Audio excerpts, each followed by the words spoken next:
तो hello students, स्वागत है आपका अपनी YouTube channel latest job alerts पर। और जैसा कि आप जानते हैं, आपको दिख रहा होगा, आज हम पढ़ने वाले हैं रेक्टेंगल वर्सेस पैरेललोग्राम, या फिर क्या बोलें, आयत वर्सेस समानांतर चतुर्भुज। लोगों को कन्फ्यूजन रहता है इसमें कि सर आयत क्या है, पैरेललोग्राम क्या है, दोनों एक जैसे लगते हैं, है ना। तो मैंने आपको इसको डिफ्रेंशिएट कर दिया है। जैसे होता है ना इंडिया वर्सेस पाकिस्तान, वैसे आयत वर्सेस पैरेललोग्राम, है ना, रेक्टेंगल वर्सेस पैरेललोग्राम, है ना। देखो, इसमें मैंने हिंदी में लिखा है, इसमें मैंने इंग्लिश में लिखा है। अब इसको मैं हिंदी में भी समझाऊंगा और इंग्लिश में भी, लैंग्वेज वाइज मैंने इसको दोनों में लिख दिया, क्योंकि लगभग बातें सेम ही है। किसी में कोई प्रॉपर्टी है, किसी में प्रॉपर्टी नहीं है। मैं दोनों तरफ बोल दूंगा, आप समझ जाइएगा अच्छे से, ठीक है। तो स्टार्ट करते हैं अपन पहले आयत से। हमने पढ़ भी रखा है आयत, फिर भी इसको रिवाइज हो जाएगा आपका, और इसके साथ उसका कंपेरिजन कर लेंगे अपन। समझ में आ गई बात? अच्छा, चलिए स्टार्ट करते हैं अपन। देखो, पहली प्रॉपर्टी क्या होती है आयत की, आप सबको पता है, opposite sides are equal. Opposite sides are equal. आयत में क्या होता है, रेक्टेंगल में क्या होता है कि जो अपोजिट साइड्स होती हैं, आमने सामने की भुजाएं होती हैं, वो क्या होती हैं, इक्वल होती हैं, समान होती हैं। यानी कि जितनी ये ए बी भुजा है, यही हमारी सी डी भुजा के बराबर है। और मैं बोल सकता हूँ कि जो ये ए डी भुजा है, इसकी लंबाई किसके बराबर है, बी सी भुजा के बराबर है। आई बात समझ में कि ए बी भुजा is equal to C D भुजा और ए डी बराबर बी सी, ठीक है। Side A B is equal to C D and side A D is equal to B C. आमने सामने के अपोजिट साइड्स इक्वल होती हैं, ना कि सारी साइड्स इक्वल होती हैं। सिमिलरली हमारा कहाँ होता है, पैरेललोग्राम या समानांतर चतुर्भुज, सेम का सेम, है ना। क्या कि आमने सामने की भुजाएं क्या होती हैं, समान होती हैं। Opposite sides are parallel. इसका आप लिख के दिखाएंगे मुझे कमेंट बॉक्स में। कैसे लिखोगे बता देता हूँ फिर भी, कि जो पी क्यू साइड्स है, पी क्यू साइड है वो किसके इक्वल होगी, एस आर साइड के, और जो पी एस साइड है वो किसके इक्वल होगी, क्यू आर साइड के। आमने सामने की भुजाएं क्या होती हैं, बराबर होती हैं। आई बात समझ में? पहली प्रॉपर्टी समझ में आ गई। पहली प्रॉपर्टी से हम दोनों में कोई भेदभाव नहीं कर सकते। जैसी पहली प्रॉपर्टी इसकी है, वैसी पहली प्रॉपर्टी इसकी भी है। क्या है वो प्रॉपर्टी कि सर आमने सामने की भुजाएं क्या होती हैं, समान होती हैं, या फिर अपोजिट साइड्स क्या होती हैं, इक्वल होती हैं। लिख लीजिए। दूसरी जो होती है वो क्या होती है कि अपोजिट साइड्स क्या होती हैं, पैरेलल होती हैं। दोनों ही केसेस में आमने सामने की भुजाएं क्या होती हैं, समानांतर होती हैं। अब समानांतर क्या मतलब क्या है, जैसे आपने देखी होंगी रेल की पटरियां, और रेल की पटरियां एकदम सीधी सीधी होती हैं और कभी कट वो नहीं करती, कभी एक दूसरे को कट या प्रतिच्छेद नहीं करती। इसी को हम क्या बोलते हैं, समानांतर, समानांतर रेखाएं।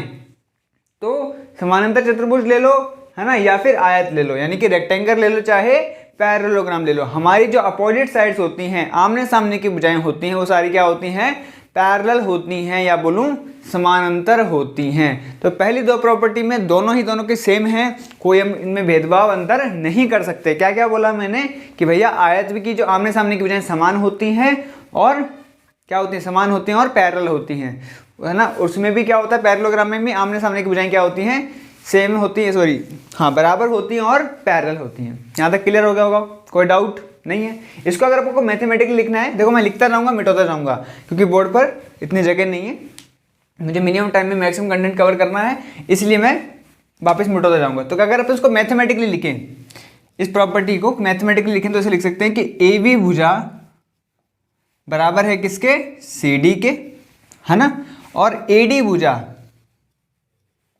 ए डी साइड किसके इक्वल है, बी सी के। क्लियर है बात? सिमिलरली वहां लिख सकते हो क्या, कि जो पी क्यू साइड है वो इक्वल है किसके, आर एस के। अब एस आर लिखो, आर एस लिखो, नेमिंग है, उससे कोई फर्क नहीं पड़ता। P S is equal to Q R. समझ गए होंगे आप? ये समझ में आ गई प्रॉपर्टी, ये विशेषता समझ में आ गई, ठीक है। तो अब बढ़ते हैं अपन नेक्स्ट प्रॉपर्टी की तरफ। Third property sorry, all angles are equal to 90 degree.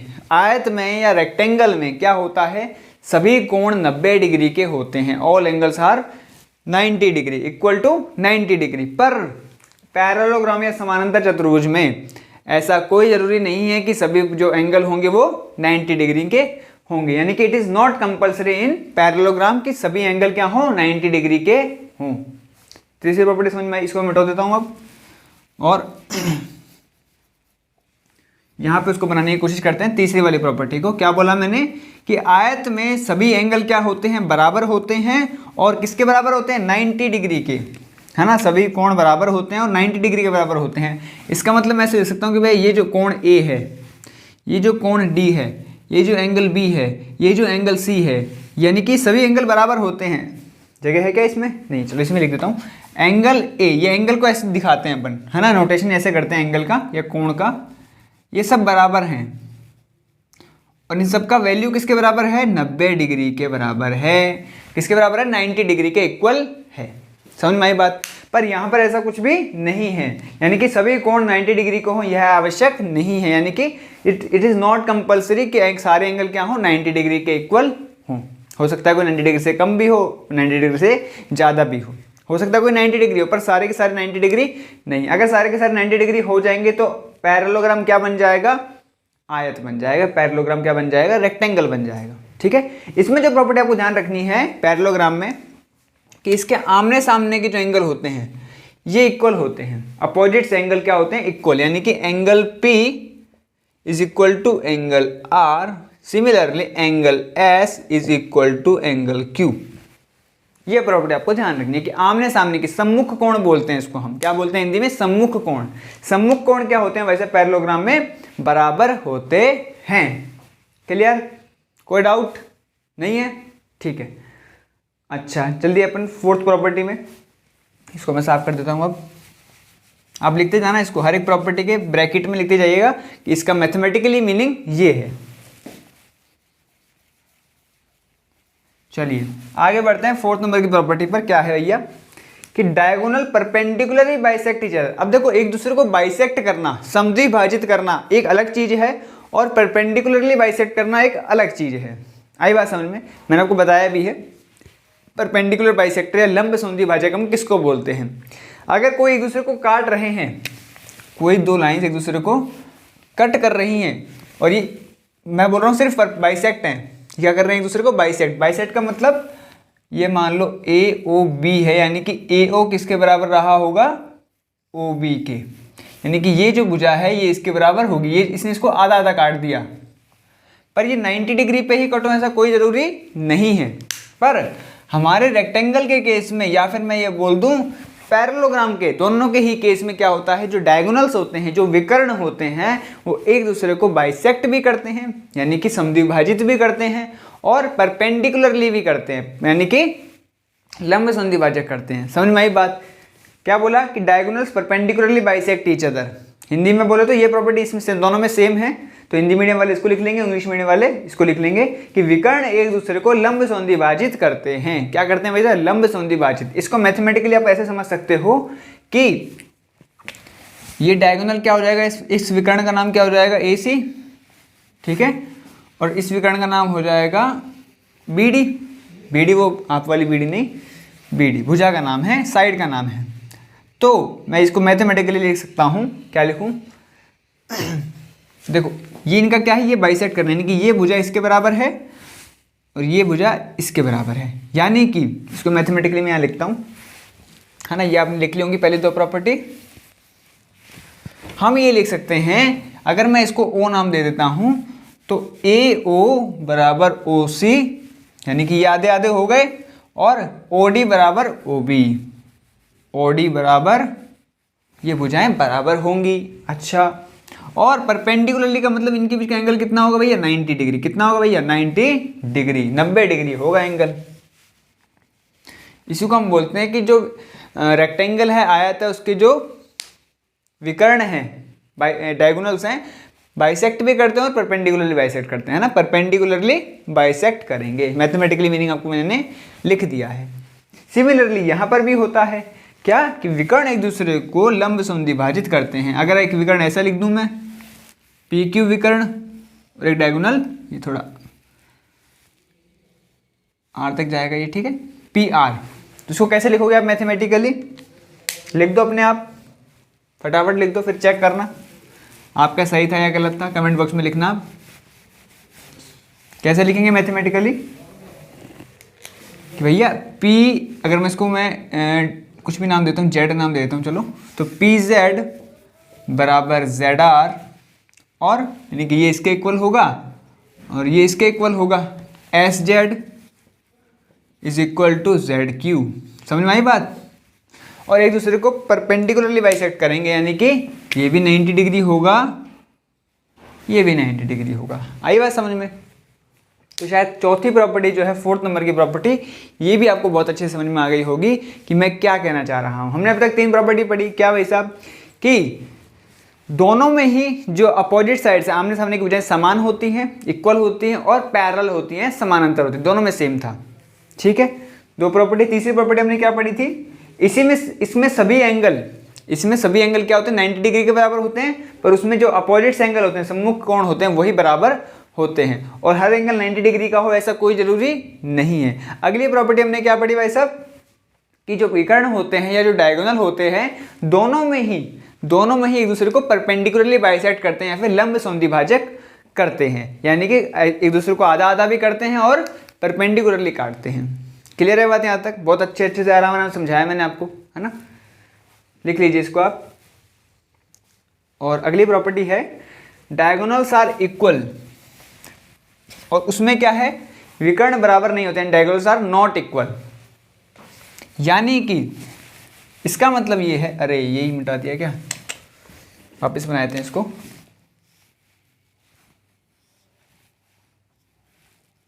A B C D, इसमें जो डायगोनल्स होते हैं, विकर्ण होते हैं रेक्टेंगल में, वो बराबर होते हैं। यानी कि ये जो डायगोनल है ए सी, ये किसके बराबर होगा, बी डी के। यानी कि ए सी बराबर होगा बी डी के, यानी कि ये जो डायगोनल है ये इसके बराबर होगा। डायगोनल से विकर्ण क्या होते हैं, बराबर होते हैं। परंतु इसमें ऐसा नहीं होता, विकर्ण या डायगोनल्स नॉट इक्वल। यानी कि जो पी आर है, ये डायगोनल है ना पी आर, ये क्यू एस के बराबर नहीं होता, क्यू एस के बराबर नहीं होता। क्लियर है बात। ये प्रॉपर्टी समझ में आ गई। मैंने आपको देखो जो तीसरे नंबर की प्रॉपर्टी है ना, चौथे नंबर की प्रॉपर्टी, उसमें ये बोला है कि ये इक्वल होते हैं, ये आधा आधा। ठीक है, मैंने ये नहीं बोला कि ये और ये बराबर हैं। पांचवी प्रॉपर्टी क्या कहती है हमको, भाई साहब ये दोनों इसमें पैरेललोग्राम के केस में बराबर नहीं होते, जबकि इसमें बराबर होते हैं। क्लियर, नोट कीजिए फटाफट से। ऐसा ही अंतर हम कहाँ देखने वाले हैं अगले लेक्चर में, रोम्बस और स्क्वायर में, वर्ग और समचतुर्भुज में। ठीक है, सिमिलरली इसी टाइप से मैं उसको लिखूंगा। अब जो इंपॉर्टेंट चीज आपके एग्जामिनेशन पॉइंट ऑफ व्यू से जो आपको फॉर्मूले पूछे जाते हैं, वो क्या है, पैरामीटर या परिमाप बोल दूं, है ना। अब बहुत आसान है, ये पैरामीटर वाला तो आपको याद ही होगा, मैंने लिखवा भी रखा। अगर मैं इसको मैं एल मान लूँ, इस भुजा को मैं एल मान लूँ, तो देखो ये एल है, तो ये भी क्या होगा भाई साहब, अभी पहली प्रॉपर्टी से अपोजिट साइड से इक्वल होते हैं ना आमने सामने के बजाय, तो ये एल है तो ये भी एल होगा। अगर इसको मैं बी मान रहा हूँ तो ये भी कितना होगा, बी बाय प्रॉपर्टी नंबर 1। तो मैंने आपको बताया था पैरामीटर या परिमाप क्या होता है, सभी भुजाओं का योग कर दो, है ना। यहाँ से चालू होकर चलने लगे, यहाँ से तो एक चक्कर ऐसे हो जाएगा। तो देखो एल, तो पैरामीटर क्या हो गया, एल प्लस फिर बी चले, फिर एल चले और फिर से बी चले।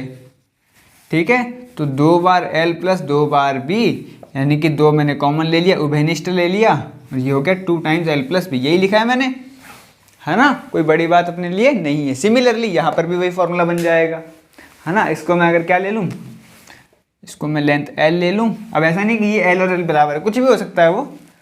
और इसको मैं अगर बी ले लूँ, तो प्रॉपर्टी नंबर 1 से ये एल है तो ये भी एल होगा, और ये बी है तो ये भी बी होगा। तो आंसर कितना आ जाएगा, 2 times L plus B. Parameter या परिमाप का आपको फॉर्मूला याद होगा, और याद भी नहीं है तो भी आप कर सकते हो, निकाल सकते हो। सिमिलरली एरिया या क्षेत्रफल क्या होगा रेक्टेंगल का, मैंने बता रखा है, एल इंटू बी, लंबाई गुणा चौड़ाई, लंबाई गुणा चौड़ाई। और पैरेललोग्राम में क्या याद रखना है आपको, इसका थोड़ा सा इंपॉर्टेंट है कि 1/2 d1 d2। d1 d2 क्या है, ये जो पी आर है ना, पी आर है ना, पी आर, इसको मैं क्या नाम दे दिया हूँ, मान लो d1, इसको मैंने नाम दे दिया है, यानी कि विकर्णों का लंबाई है ना। लेंथ ऑफ डायगोनल है, d1 d2 कुछ नहीं है, क्या है, लेंथ ऑफ डायगोनल्स है। तो इसको आप ऐसे लिख सकते हो इंग्लिश में, 1/2 product of diagonals, product of length of diagonals और हिंदी में बोलते हैं अपन उसको 1/2 इंटू विकर्णों का गुणनफल। विकर्णों का गुणनफल, दोनों को विकर्ण आपको दिए जाएंगे, उनका मल्टीप्लाई कर दो, गुणा कर दो और उसका आधा कर दो तो क्या मिल जाएगा, एरिया ऑफ पैरेललोग्राम या फिर समानांतर चतुर्भुज आपको मिल जाएगा। क्लियर है बात। आज के हमने क्या क्या प्रॉपर्टी पढ़ी भाई साहब। आयत में क्या होते हैं, आमने सामने की भुजाएं बराबर होती हैं, अपोजिट साइड्स इक्वल होती हैं एंड पैरेलल होती हैं, है ना।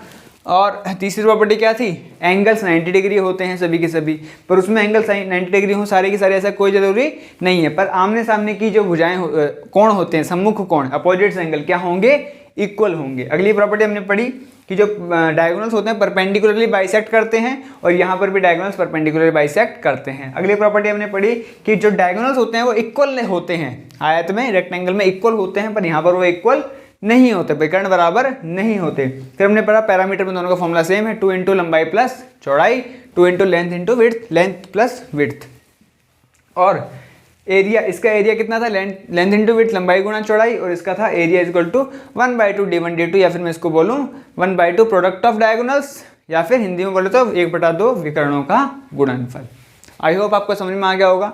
अब सिमिलरली अगला जो लेक्चर आएगा उसमें यहाँ लिखेंगे क्या, वर्ग जिसको हम बोलेंगे स्क्वायर, और यहाँ लिखेंगे रोम्बस जिसको हम बोलेंगे समचतुर्भुज।